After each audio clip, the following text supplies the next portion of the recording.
Welcome to this Wednesday, July 6th edition of PFTOT. Some creative editing necessary today because the episode was already in the can, as they say, when the Panthers got Baker Mayfield in the bag. I had a whole thing about Baker Mayfield that was excellent, well done, some of my best work ever. Then again, the bar is very low. That now has been scrapped. It is gone. It is in the ether. All the great things I said. The message, though, was, and I will repeat this, if you're going to make the move on Baker Mayfield, what are you waiting for? Get it done. Make it happen. The idea that the Browns were not going to keep him reduces their leverage. They need to make a deal. Baker Mayfield wasn't going to play ball with the Browns and just stay home, not participate in training camp. He was going to be there with proverbial and or literal bells on. They needed to get the deal done, and whoever wanted him needed to make it happen. There was so much talk about the Seahawks. Do they want him? Do they not want him? Who knows? We knew the Panthers were involved.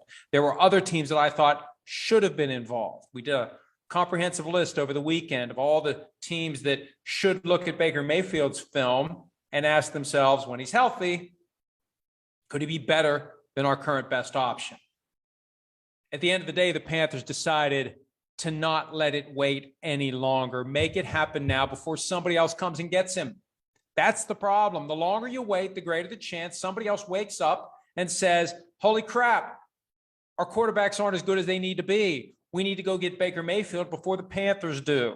The Panthers finally make the move and get the deal done. Reportedly, the Browns will still pay $10.5 million of the $18.8 million fully guaranteed salary that Mayfield was due to make under the not franchise tag, the fifth-year option this year. More on the franchise tag in a second. Panthers pay $5 million, and then that leaves, my math skills aren't very good, but I think it's $3.3 million. Nailed it. $3.3 million that Baker Mayfield eats, but he can make it back, reportedly, via incentives. And at first blush, people are going, well, why would he give up anything? Why should he give up anything? Here's why. By making a concession, and we raised the possibility of him making a concession, reducing his pay back in April when the Browns and the Panthers were talking about a deal, but they just couldn't get it done because the Panthers wanted the Browns to pay like 14 or 15 million. So the Panthers at least bumped up from 3 or 4 to 5 million to make this happen. It was too big of a gap for Mayfield to get involved, but at some point, it made sense for him to reduce what he's due to make because the Browns could screw him if they want to. The Browns could say, you play for us or you play for no one. If you don't show up, you don't get your money. Yeah, you get $18.8 million, but that's if you're on the team. We expect you to be here, and we expect you to behave. And if you don't behave, we may do to you what the Ravens did to Earl Thomas a couple of years ago. Cut you for reasons other than skill, injury, cap, meaning you don't get anything. So it extricated Baker Mayfield from an awkward situation, and it lets him get to Carolina day one of training camp so he can get himself ensconced, so he can get himself ready, so he can go out and have the kind of year that will set him up for a big contract in 2023. It's that simple. That's why you give up the 3.3, and you have the ability to make the money back on the back end. So it's a win-win. Baker Mayfield goes to the Panthers. Browns get rid of one of their various quarterback headaches, and something that should have been done a while ago finally gets done as we get closer to the start of training camp. When we say this is a deadline-driven business, I think the real deadline now came more from fear on the part of the Panthers that if they continued to screw around, somebody else was going to come and get him. And this dovetails with a point that comes later in the podcast. Some of your best leverage when you're in a situation like this is to sell the idea that I'm just going to keep the guy. I'm not going to trade him. That causes you to maybe sit back and wait for a higher price. With the Browns not having that, they needed two teams to get involved, or the perception of two teams. Ultimately, the Panthers sealing off the opportunity for someone else to get involved. They get the deal done. Baker Mayfield becomes a Carolina Panther, and it would have been better if he'd been there for the offseason program, but it would have been worse if a trade hadn't happened until 3 weeks in, 4 weeks in to training camp in the preseason, right before the start of the regular season, or maybe even into the regular season, if the Browns were willing to play it out that way and hold on to him and hope and wait for a quarterback to get injured somewhere else. So better late than never, and maybe right in the nick of time if the Seahawks or another team like the Lions. I was trying to make it happen to the Lions. I thought the Lions would have been far better off with him than with Jared Goff, all due respect. But no, it's the Panthers. And now, topic 2. What are his prospects with the Panthers? I still think he would have been better off being the Browns quarterback this year if they weren't going to have Deshaun Watson, but we don't know whether or not they're going to have him for all of the season, some of the season, or any of the season. And Mayfield didn't want to play for them anymore. In Carolina, he's got a head coach in Matt Rule, who I think is under siege, I think is on the hot seat, a first-year offensive coordinator in Ben McAdoo, who probably was option D, E, or F at best when Rule was trying to find a new offensive coordinator. And now they got to make it work. He's got to work with McAdoo. He's got to work with Rule. The weight of the world on Baker Mayfield and the coaching staff to have the kind of a season that gets David Tepper to not fire everybody. It's a situation that behooves Baker Mayfield to have the best year he can. Then he either stays with the Panthers with a new contract or he moves on and makes his money elsewhere. So he's got an incentive to make it work. I just don't know that it was the best place for him to make it work at the highest possible level. But the reality is they were the team that did it. Who was the other team that truly was linked to Baker Mayfield in a meaningful way? I know there's been reports that the Seahawks wanted him. There's never been any report of actual trade talks, and the Browns would know. I think the Browns liked the idea that the Panthers had to worry about the Seahawks, but there was no indication the Seahawks were going to make the move. So the Panthers are the team, and Mayfield's got to accept it, and he's got to go try to make chicken salad in his 5th year in the NFL in the hopes of getting the contract he didn't get last year from the Browns because, look, I think the Browns would have paid him $30 million a year, and he was right to hold out for more. The problem is, hurts his shoulder week 2. He's never the same, but he's far better than what our short-term memory would suggest. And we got a lot of short-sighted fans and analysts that forget how Mayfield played in 2020, especially down the stretch. You're tainted by what you saw last year when his non-throwing shoulder was so messed up. So he could be very good. The coaching is going to be a question, but it's not like he had a better option.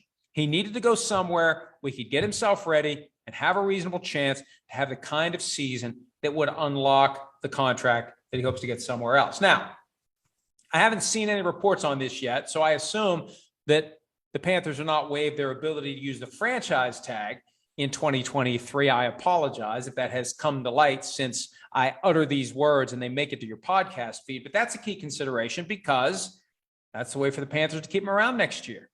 If he has a great year, that's their leverage against him going to the open market. And if I'm Mayfield, if I'm giving up $3.3 million, I'm asking for an agreement that I neither be franchise tagged nor transition tagged. In fact, I'd rather have that as the payoff on my incentives than the $3.3 million, because you're talking about a big difference potentially between what you can get as an unrestricted free agent and what you would get under the franchise tag if it comes to that. But if it comes to that, good problem to have for the team, bad problem for Mayfield because it delays his chance to get the kind of contract he didn't get last year, can't get now, and would only get next year at the earliest while negotiating from the base value of the franchise tag.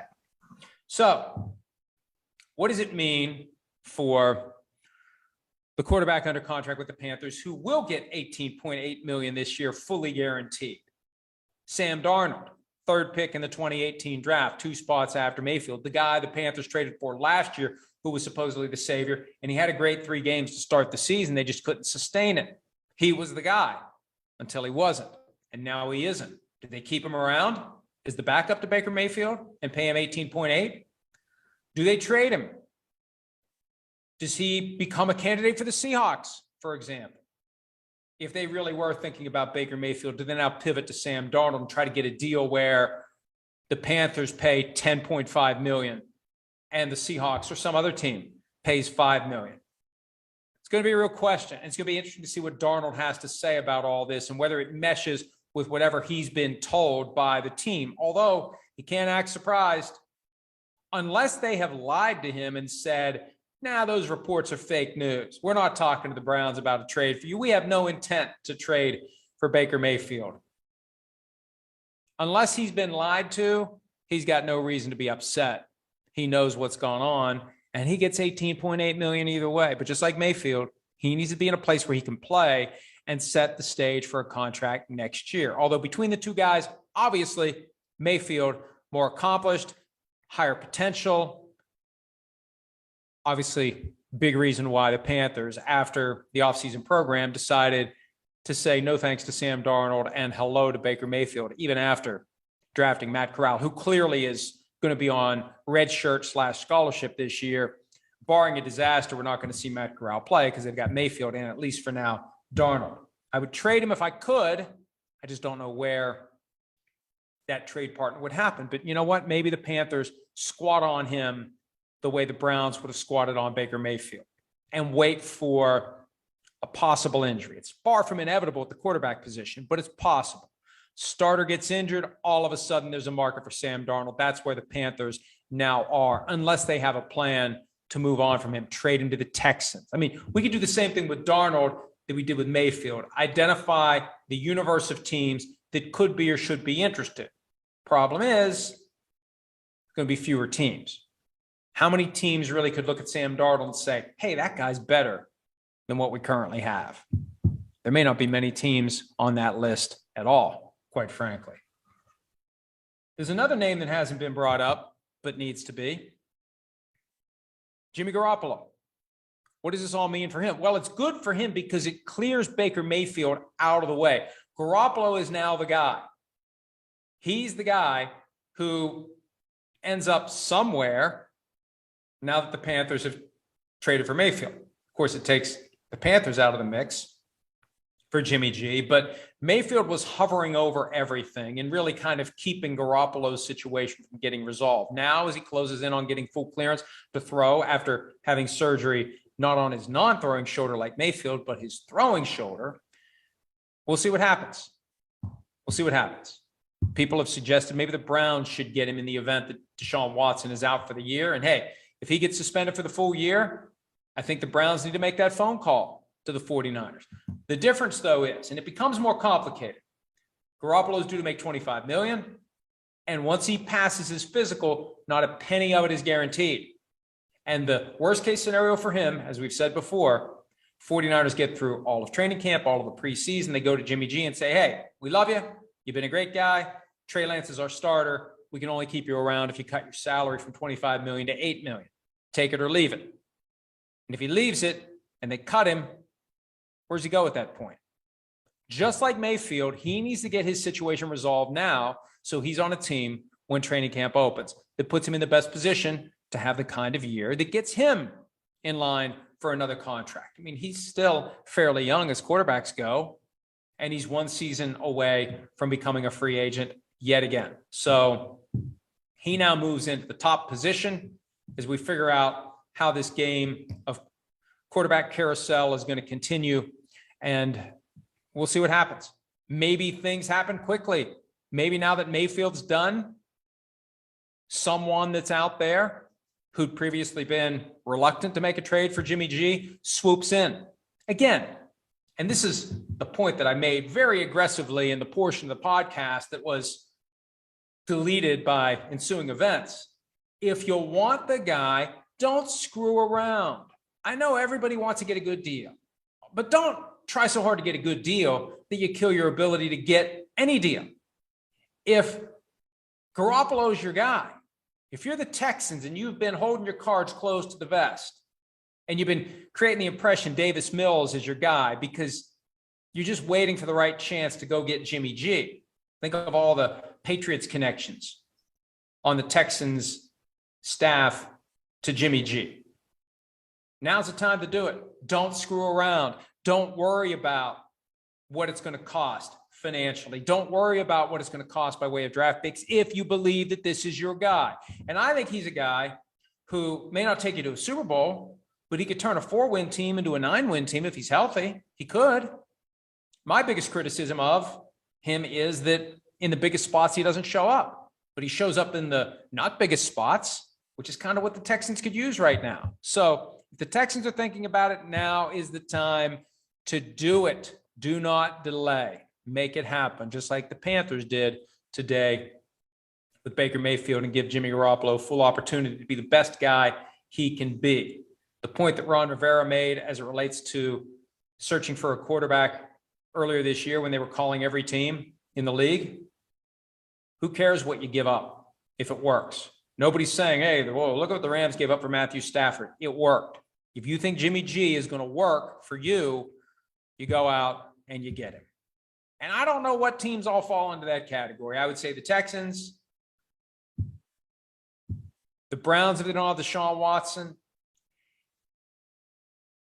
I think Baker Mayfield would have been perfect for the Lions, but is Garoppolo better for the Lions than Jared Goff? I know they got an issue with Goff's contract, and they seem to be all in with him for at least a year, but I'm going to sit back and contemplate that one. I'm going to reserve judgment for now, but I will be taking a look. I may even text Sims and bother him. Which teams out there right now, based on who their best option is, should be thinking,